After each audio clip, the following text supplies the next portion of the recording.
Welcome to the Door Rizz. So everyone has been asking, what's the definition of Rizz? Why Rizz? So if you actually, it's like the new slang word for those young guys like me. They actually talk about basically all these new slang words they talk about nowadays. So Rizz is basically the definition of charm, a smooth talker. So I figured, hey, why not name the podcast Door Rizz? Checking. Check one. Check this mic. Check. Are we on? What is up, guys? Welcome to the Door Rizz. Our special guest today, we have Ryan Carroll. Ryan, I'm glad you made it out here, dude. Man, it's a pleasure to be here. Wasn't a big of a drive, was it for you? No, it was like 2.5 hours. Okay, we just got up at 5:20 and sent it. It's fine. Awesome. But yeah, if you want to tell us more about yourself. I'm the Lumio Central Sales Trainer. I help them develop their sales trainings, their sales systems, and their sales processes, and make sure that we just have a standard flow of how we help our customers and how we improve homeowners' lives. So that's awesome. So tell us more about your daily routine. Yeah, so I'm beating the sun up. That's the first thing. I believe that a good day starts by starting it with a race. And so the best thing to race is the sun, man. So I wake up before the sun comes up, 5:20, 5:30, try to beat the alarm up as well. And then I have some quiet time. So I get up, I basically talk to myself, talk to God actually about what I'm grateful for and all the things he's done for me. Awesome. And then from there, we get to the gym. So we want to go lift, go run. I want to get active every day and get the blood flowing through my body. Makes me clear. I know that everybody has some days where they're foggy, but I've found that having that routine every day keeps my mind clear, keeps me sharp, and then also keeps me productive. Once I get done that, I have a 7:30 breakfast boot camp call or breakfast club call, which is open to anybody in Lumio Central, to where I can just get on there. We can talk about our day, what we're going to attack, and keep everybody accountable. And then after that's done, we attack the things that we need to for the day. So we go train with guys, hit Zoom calls, go out to their teams, go knock, go talk to them, go run a meeting, that sort of thing. But the morning is the most crucial, and the way to have a good morning is a good evening. So everything gets shut off by 9:30 latest. I lay in bed with my wife. We talk. We build a vision together. We talk about where we're going. We talk about how close we're getting. And then we usually pray together, and we knock out, right, and go to sleep. Love that, man. I might need to start hanging out with you a little bit more often. Last time I saw you, how much have you lost, dude? I feel like you've been really strict on your workout in the mornings. I've lost 10 pounds over the past 2 weeks, so I've been really strict on my diet. That's been a problem for me before, but I've been really strict on that. And then just staying active, man. I need to have you come out, live in my house for a week. Let's do it. Show me your little routines there. Let's do it. So, dude, tell us more about yourself. Tell us your background, your story, how you got door to door. So I've been in door-to-door sales for about the past 10 years. Not about, actually 10 years. It'll be 10 years August 19th. So that's pretty cool. But, so I got in with Vivint. Did the door-to-door sales selling alarms with Vivint. Good old Vivint days. Mm-hmm. Yep. There was a guy, actually, he works with us now, so it's really cool how it came full circle. He recruited me, Brian Gomez. And so he recruited me into Vivint when I lived in Tennessee. We did a year-round program, got into summer sales, crushed it that first summer, did a second summer, and then I went to do like the Best Buy retail program. And then I kind of ended up... This is what, 2014? This would be 2015 at this point. The retail, they're pushing that retail? Yep. And so from there, I did that as long as that allowed me to, and then the opportunity switched. So I changed up, and I started going to other companies selling, multi-layer insulation or energy savings products. So multi-layer insulation, solar attic fans. I was working with dinner program leads. I was creating a canvassing team, cold calling team. So I got a lot of experience other than just door-to-door sales. It was a really cool opportunity. And then solar found its way to me. And I worked with a company called Tefra for a little bit. Now, I remember back then, this is 2017 at this point. Yeah, it's 2017 at this point. I remember working with Tefra, and I was so excited to get paid $300 per kilowatt for setting and closing. Wow. It was like $3,000 a deal. This is crazy. I'm going to be rich. And what year was this, in 2017? Yep, wow. I was in Orlando, Florida. It's crazy how the industry has changed already. yeah, exactly. Only we can pay our guys $300 a kilowatt nowadays, huh? So we did that for a little while. I went to start my own consulting company and had a little rough patch, actually. I was kind of in business with one of my really good buddies. I met him my first year of door-to-door sales, and we were living together in Orlando. We were selling solar, and we wanted to start a consulting business where we were going and helping companies generate more leads through door knocking, through cold calling. We realized that a lot of these companies didn't have a standardized process. Things went crazy with that, and I found myself kind of floundering. I I ended up going to Indiana and was working selling some other products, water conditioning like systems. Make sure that you have good, clean water through the house. Didn't get paid through that company. They stiffed me. And so I found a guy that was doing solar, went back into solar. He broke his non-compete, and I didn't get paid on any of the deals I put in. I put in $95,000 worth of commission in 2 months, and nothing. Wow. So I blew through my savings. I basically had a book bag and a Jeep that I had at the time, or actually I still have now. It's it keeps me staying humble. Humble. Yeah. So I was broke, no place to live, and I ended up living in my car for 2 weeks, and yeah, it was wild. And just a month after that, I started doing the 10-day on Blitz program and started flying out to Texas and just destroying it, man. Hey, they always say it's always bigger in Texas. It is. Yes, it is. So everything was good, and that was about 4 years ago that happened now. And man, it's been crazy how fast it's gone and how much I've been able to accomplish. How many people I've been able to help, through my struggles that I went through. So now that's one thing that I love about the door is like how many life-changing experience you get to bless it with other people, bring them into the door industry. Right. Like obviously I for myself been in the door industry since I was 18, and seeing how much it changed me from where I'm at today, I felt like now I got to pass it forward. And of course, it just crazy. It's awesome to hear these stories that obviously you brought on, all the recruits from the 10-day blitz, how much of a game life changer it's been for them. Yeah, especially where they're at now with us. So that's part of my purpose, right? I believe that we are blessed to be a blessing for others. You can't give what you don't have, so first you have to go learn a skill to where you can get. But then once you get and you can continue to get consistently, then you teach others how to get that same thing. And so, that's one of the biggest things I love about being here at Lumio is we can tell that that's your mindset because it passes through the rest of the company. So that's amazing. So when do you feel like you have grown, and what part of life do you feel like that changed that growing event into your life? So I'll talk since, there's a couple places. So the biggest place that I've grown since I started in sales is being able to make friends, relationships, and my charisma. Before all this, as I grew up as a kid, I was antisocial, not a lot of friends. Actually, Daniel over there is the only friend that I really had growing up. And I just didn't know how to make friends, didn't really know how to communicate. And so that's probably been the biggest change that led me into having, my dream wife, somebody I've been praying for years, and, being able to make a lot of friends and do a lot of cool things. The biggest thing that's probably changed since, I was homeless living in my car is the intensity and the seriousness that I take life. I like to have a lot of fun, but I believe that every day is a gift, and so I take it with a huge responsibility. And I know that before that, I never did that. And so each day I try to make sure I give it 100%. That's probably the biggest change, is that when I wake up, I know, look, every moment of this day, I've got to give it all that I have. So now I love, especially I seen some of your stuff you posted on social media, like your quotes, and especially like God has being one of your biggest number one first priority, which I appreciate that. And that's one thing my family and I started living, God, making sure God is number one. Faith first, family second. So I love your posts, and obviously making sure to being blessed, and thank you, grateful for what you've done.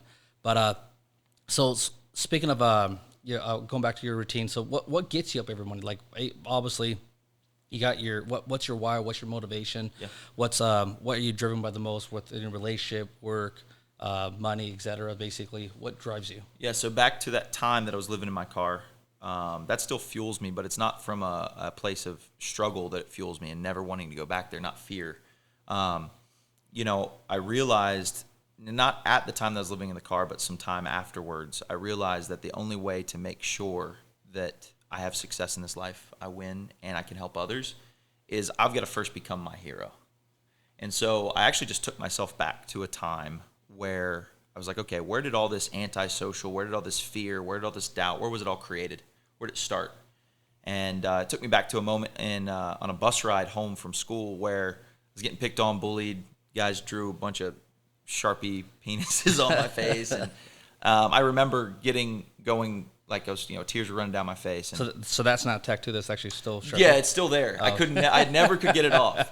So I got to the front of the bus, and the bus driver goes, I was like, I was expecting like, okay, cool, the bus driver's gonna go like, kick him in the butt, and he didn't. He was just like, I hope you can get that off before your parents get home. So that was something that just made me really like kind of hate people, not want to be around people. So I went back to that time and started doing work on me, and I started figuring out, okay, who's the hero that I needed at that time? Okay, I'm gonna go be that guy. That's who I'm gonna become. That's what my actions are gonna look like. And then what I realized as I've continued to grow that, right? Okay, so then 20-year-old Ryan, who's the hero that he needed? Okay, I'm being that guy. Well, now I've gotten to the point to where I'm looking at, okay, I'm 27 in August, but I'm not chasing 27-year-old Ryan. I'm chasing the 35-year-old Ryan that's the hero for the 30-year-old Ryan, right? So that's part of what gets me up in the morning, is that every day I've got to continue doing that, or I'm doomed to go back, right? Number two is that others have to have that, right? A lot of my struggles came from poor leadership in my life. So a big thing I study is leadership and helping people get the tools that they need to succeed. That's what people want. They just want to succeed, and they want to be a part of a community and a culture that helps them do it. So I know that if I'm not as sharp as I possibly can be, then I'm being just as bad as the leaders or the individuals that didn't and couldn't show me what I needed to learn so that I could go get it. So that's what makes me freaking wake up and get excited. I love it. I feel like obviously without that why, without that driven, you're not going to have that motivation to get up early in the morning or you have that why to get up and do what you do every day on a daily basis. Speaking of relationship, Hannah, how long have you guys been married? 2 years. Actually, 2 years about a month ago, July 21st. Oh, nice, man. Congrats. Yeah, thank you. So what roles do you have in for relationships? So the first one is love is a choice. So it's not a feeling, it's a choice. Sometimes it can be a feeling, but you have to wake up and choose that person every day. And when I say choose, it's not like it's choosing who you're going to be for that person, right? Am I going to be the person that this person married, this person dreams about what our relationship could be in the future? Or am I the person that's just kind of casual and passive with our relationship? So that's the first one, is I wake up and choose to be the man that she foresees in me, right? I believe that, women have this emotional sixth sense, right? It's like they can always know what's going on. And so I think they also know that when who we are now is not who we're always going to be. They also have this almost, I don't want to say psychic. That's not what I'm thinking. It's intuition of who we're going to become as the relationship goes on. And so I'm just every day ensuring that I'm choosing the best version of me so that I can grow into that man that she saw when she decided to marry me. That's awesome. So that's one of the rules. I love that. Yeah. I need to start implementing that myself as well. So obviously, with a lot of changes you've done in your life, the success you've done, I'm sure you've gone through a lot of friends you had from high school to college. And what do you feel like? Obviously, what's been the big change, or what do you feel like you've been focusing? Because always you hear that the people always talk about you are who you're surrounded with. Yeah, you're like your top 5 friends, I guess. So what opinion do you? Yeah, so it's kind of 2 questions. I'll touch on the first one. So relationships are crucial. It's the first thing, and everybody says it, but who you know is so important for the value that you can offer to the marketplace and the opportunity that you have to offer it to the marketplace. The first thing that I would say is that you should always be leveling up. Most people are looking for what they can get from a relationship, and I think you need to look at what you can give. Your network is your net worth. Well, you are also in somebody else's network. So you always need to realize that, hey, it's not always a take. It's actually mostly not a take. It's what do I offer to this network? So I think that's one thought that I have. I've lost a lot of friends over the years. Basically, thinking of what you can contribute back to that. Yeah, and sometimes, here's the thing that I've learned is that we all have a specific direction or purpose that's God's already got designed for us, and those aren't always aligned with your friends, and they got to go down a different journey. Or you've got to go down a different journey, and it doesn't mean that you guys can even offer anything to each other anymore. It doesn't mean the relationship's gone. It doesn't mean that it's over. It's just there's going to be distance because you're going down your journey and they're going down that journey. And so, I'm glad you brought that up because that was actually something I struggled with. Is like, man, now that I've got friends, I continue to lose them. Why do I lose friends? Like, why is it like people just go away? And it just happens. It's part of life. It's part of you growing into who you need to become, because if that spot is filled, that role is filled with somebody that isn't the best person that you can add value to, God's going to fill that spot with somebody else. No, I agree. I obviously could speak to that. I was it's my change in my life and my career. Where I grew up in Idaho and now living in Texas, and we're like 5 states from Idaho, so it's crazy how it changes your mentality. We're still close friends to the ones you grew up with, but obviously now where you're at, it's almost who you want to contribute to, who can give you back the same energy back to you.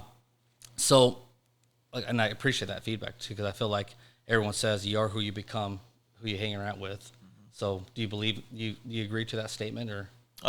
Yeah, if you're submitted to them, I think that depends on your level of leadership for yourself, personal integrity. I think that the more you are around somebody, it takes a really strong person to be not like everybody else. But I also think that no, not always, right? If you're trying to level up the group, if that's your agenda, that's your motive, then you don't have to become like them. You actually shouldn't. You should be leading them and showing them, hey, this direction. No, I love that. Be more a mentor. Yeah. Speaking of mentors, so who do you think in your business, if it's like been one of your mentors, why do you look up to him? So the man, the myth, the legend himself, Brad Lee. That's one of them. Love that guy. Yeah, I do too, man. Speaks it and says it how it is. It's awesome. I like the way his brain thinks too, because he's always thinking for like, okay, why do we say this, or why is this way? And it's really cool. So I like Brad Lee a lot. Ed Milet is another big one. So I was on Brad's podcast a couple months ago. One of my checklist items, the next podcast I want to be on is Ed Milet. So I'm not sure how I get there yet, but we'll get there. And John Maxwell, I like a lot of John Maxwell's stuff. I've read most of his books. And then, another person that I've paid attention to over the years is my dad. He's been a big mentor to me, which is a blessing. But he's just really focused on helping me develop in leadership and let me know that, dude, your dreams, you can make them real. Like, you're so stubborn, you'll make them happen. And then the last one, this guy's actually huge right now, but Andy Elliott. I think he gets sometimes a bad rap from people because he's so intense. And actually, his first event that I ever went to, I went there just to like get up on stage and freaking because he called out on a Zoom call, called out one of my guys, and the guy was new and he was young and he struggled with being confident on the call, and he beat him up so hard. And I was like, dude, I'm flying out there just to freaking get on stage and check him. And then I got there and I realized, like, dude, this guy's got a really good heart. Like, he really cares. And so he's becoming somebody I definitely follow a lot right now. So yeah, especially that's one thing I feel like with Andy Elliott lately, he's been talking about not just selling people, but helping people. Because once you have the mentality where you're there to help somebody, obviously the money will come. Yeah. You know what I mean? You don't have to focus where you feel like you have to have the money first. Mm-hmm. You're seeing a customer as the money figure. It's more about, hey, how can you help this customer? By you doing so, the money will follow. You know what I mean? It's crazy just seeing that perspective. And So obviously we talked about mentors. What books do you feel like you have written or you recommend reading that has shaped your career where you're at right now? Number one book I think every person ought to read is Outwitting the Devil by Napoleon Hill. I think if you're going to read Think and Grow Rich, don't read that first. Read Outwitting the Devil. It'll open your eyes to a whole bunch of stuff that are actually walls that are keeping you from becoming who you need to be, and it will expedite that process. So Outwitting the Devil is probably the first one. And then the second one is called Blue Fishing by Steve Sims.